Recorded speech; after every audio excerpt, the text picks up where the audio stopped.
सन्माननीय अध्यक्ष महोदय, आदरणीय उपस्थित आणि माझ्या प्रिय मित्रमैत्रिणींनो, सर्वांना माझा मनपूर्वक नमस्कार. मी आहे स्वाती सुभद्रा रामचंद्र मुंडेवाड. आज आपण एका महत्त्वाच्या विषयावर विचार करणार आहोत. मी 21व्या शतकातील सावित्रीच्या लेकी या विषयावर 2 शब्द बोलणार आहे, तरी तुम्ही शांत चित्तेने ऐकून घ्यावे ही माझी नम्र विनंती. हा विषय केवळ महिलांच्या प्रगतीचा गौरव करत नाही, तर त्यांच्या संघर्षांची कहाणीही सांगतो. सावित्रीबाई फुले यांचा जीवन प्रवास हा भारतीय स्त्री सक्षमीकरणाचा पाया आहे.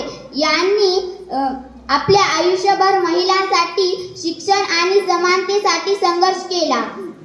आज आपण त्यांचे स्वप्न प्रत्यक्षात साकार होताना पाहतो.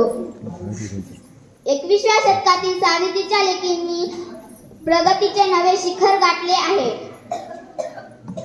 आज महिला कोणत्याही क्षेत्रात मागे नाहीत.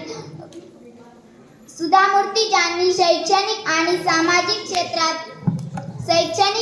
सामाजिक क्षेत्रात अतुल्य कामगिरी केली, त्या आधुनिक सावित्रीच आहेत. तसेच गीतांजली श्री यांसारख्या लेखिकांनी आंतरराष्ट्रीय स्तरावर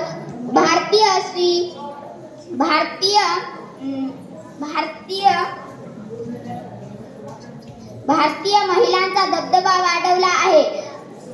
खेळात मेरी कॉम, तंत्रज्ञानात अरुंधती भट्टाचार्य आणि सामाजिक कार्यात मदर टेरेसा यांसारख्या महिलांनी सिद्ध केले आहे की महिला कुठल्याही क्षेत्रात यश मिळवू शकतात. नारी है तो सृष्टि है, नारी है तो संसार है. नारी है तो सृष्टि है, नारी है तो संसार है. उसकी मेहनत से ही तो हर जगह बहार है. उसकी मेहनत से ही तो हर जगह बहार है. तथापि आपण यशस्वी महिला पाहतो, तरीही समाजात महिलांसमोरील आव्हाने अजूनही कायम आहेत. ग्रामीण भागातील मुलींना शिक्षणाची सुविधा खूप कमी आहे. अनेक स्त्रिया आजही कौटुंबिक अत्याचार सहन करत आहेत आणि समान वेतनाचा प्रश्न अजूनही प्रलंबित आहे. सावित्रीच्या लेकींनी या अडचणीवर मात करण्यासाठी अधिक धैर्याने पुढे यावे लागेल. महिलांसाठी सरकारने विविध योजना आणल्या आहेत, जसे की बेटी बचाओ बेटी पढाओ, उज्ज्वला योजना, स्त्री सक्षमीकरण धोरण. या योजनांना लाभ प्रत्येक महिलेला मिळवून देणे आपली जबाबदारी आहे. शिक्षण हा महिला सक्षमीकरणाचा मूलमंत्र आहे.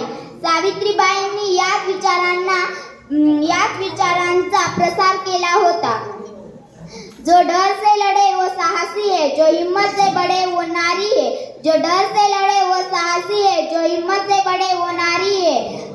हर बेटी के कदमों में दुनिया की सारी खुशहाली है. हर बेटी के कदमों में दुनिया की सारी खुशहाली है.